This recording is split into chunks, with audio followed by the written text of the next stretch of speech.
Most people believe that to disappear, you have to be invisible. But in the modern world, invisibility isn't about hiding from the light, it's about understanding the clock.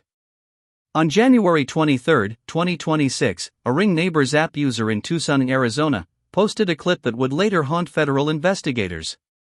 In the footage, a figure appears. He isn't running. He isn't sneaking through the bushes. Instead, he is walking up a residential driveway, backward.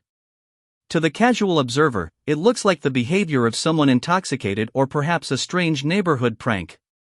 But to a forensic technician, it looks like a technological vulnerability exploit.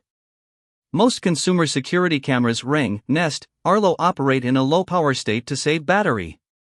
They only wake up when their passive infrared sensors detect a heat signature moving across the frame. From the moment the sensor trips to the moment the lens begins recording and the processor stabilizes the image, there is a delay. A window of roughly 1.5 to 2.2 seconds. By walking backward, the figure ensures that during that critical wake-up window, the camera only captures the back of a hoodie and a backpack. By the time the camera is fully awake and recording in high definition, the person has already positioned their body so their face is permanently obscured from the lens's angle. This wasn't a random stroll. This was a rehearsal. 9 days later, on February 1st, the stakes changed. The figure appeared again, but this time at the home of 79-year-old Nancy Guthrie. The caution of the backward walk was gone. This time, the man walked forward, straight toward the porch, with an unsettling, clinical calmness. As he reached the door, he did something that sent chills through the FBI task force. He reached out and tapped the camera lens twice. 2 rhythmic taps. Like a musician checking a microphone. Like a teacher tapping a desk to get a student's attention.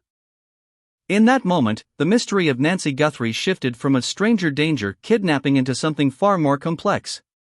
It became a case defined by a chilling concept, calculated incompetence. Part 2, The Suspect Profile, the AP biology teacher narrator. When Nancy Guthrie vanished that night, the primary narrative in the media was simple: a vulnerable elderly woman targeted by a predator. But the evidence on the porch told a different story. Investigators look for something called ownership behavior. A stranger entering a home is hesitant, they look for cameras, they fumble with doorknobs, they check their surroundings. But the man on Nancy's porch moved with the muscle memory of someone who had stood there 1,000 times before. He knew exactly where the camera was mounted. He knew the deadbolt's resistance. He knew that the home's secondary Nest cameras were useless because the cloud subscription had lapsed, a detail very few people outside the immediate family would know. This led investigators to a man who, on the surface, represented the very fabric of the Tucson community, Tomaso Cayenne. Tomaso, 50, was not a man living on the fringes of society. He was a highly respected advanced placement biology teacher at a local charter school. For 15 years, he had taught the city's brightest students the complexities of cellular respiration, genetic sequencing, and the scientific method. He was an intellectual. A musician in a local band called Early Black. A man who studied desert lizards and made homemade pasta. He was also Nancy Guthrie's son-in-law. The conflict in this case lies in the profile paradox.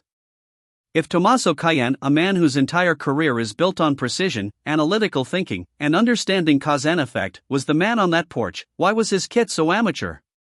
The figure on camera wore a $20 ski mask purchased from a local store in a city where it never snows. He carried an Ozark Trail 25L hiking pack, a budget brand available at any big box retailer, complete with reflective safety strips that shine like a beacon under infrared light.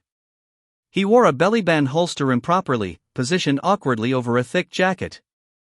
To the sheriff's department, this looked like a clumsy, disorganized criminal.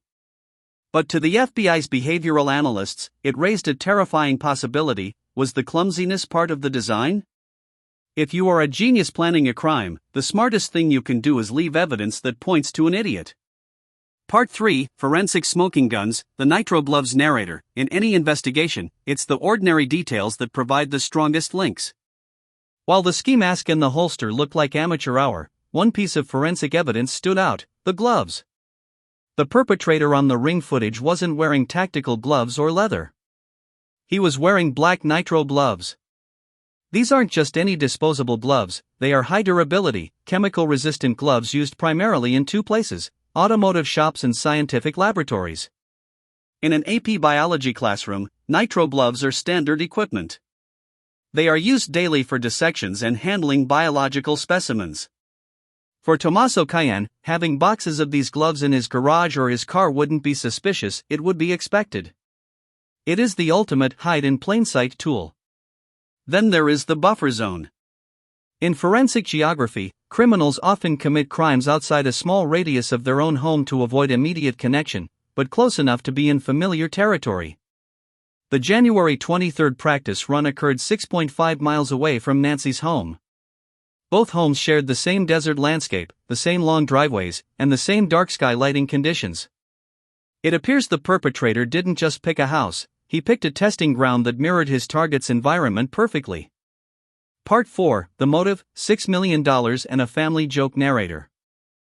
To understand the why, we have to look at the money. Nancy Guthrie's home in the foothills was worth roughly $1 million. But the real wealth in the family lay with her other daughter, Savannah Guthrie, a high-profile NBC anchor with a reported net worth of $40 million. Shortly after the disappearance, a ransom note surfaced. It didn't go to the family first, it was leaked to media outlets like TMZ. The demand? $6 million in Bitcoin. To a high school teacher, $6 million is an astronomical, life-changing sum. To someone targeting a multi-millionaire celebrity, it's a reasonable ask, the kind of amount that might actually be paid without too much friction. The note used a specific phrase, the main individual. This suggests a hierarchy. A structured operation.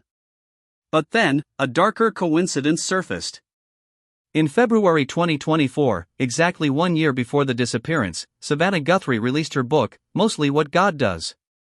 In it, she recounted a lighthearted childhood memory. Every summer, a cousin would stage a kidnapping of Savannah and her sister, Annie. They would call their mother, Nancy, from a payphone and pretend they had been taken. Nancy would play along, laughing, knowing it was a game. Investigators had to ask, did this published story serve as a blueprint? Was someone using a cherished family memory to craft a real-life nightmare? The timing of the legal paperwork only added fuel to the fire.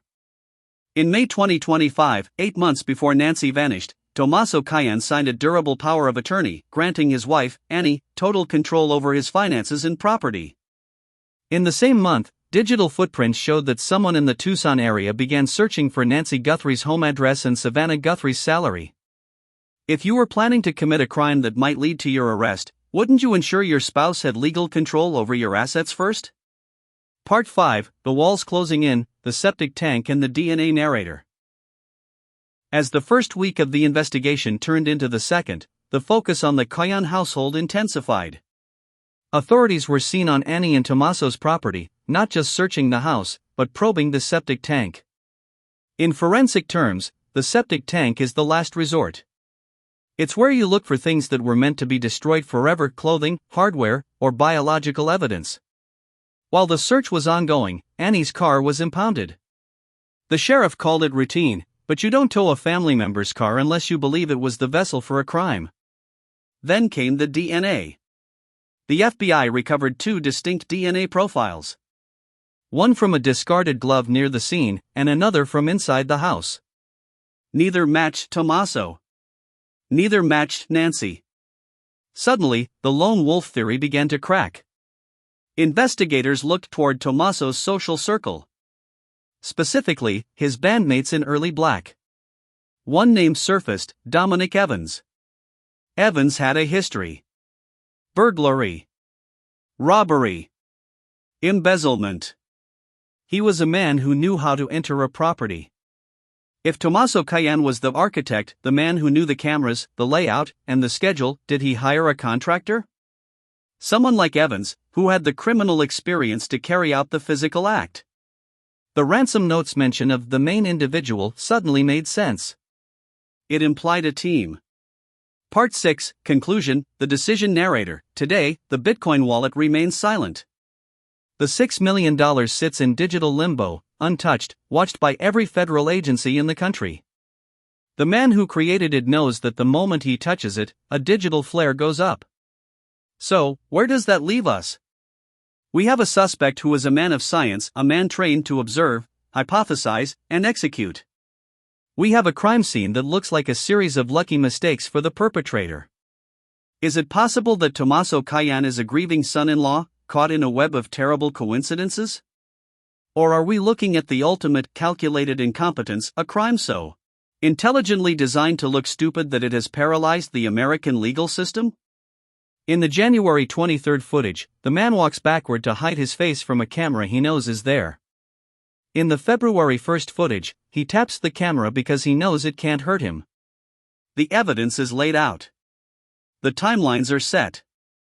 Now, the decision is yours. Was this a rehearsal for the perfect crime, or is the real main individual still walking through the shadows of the Catalina foothills?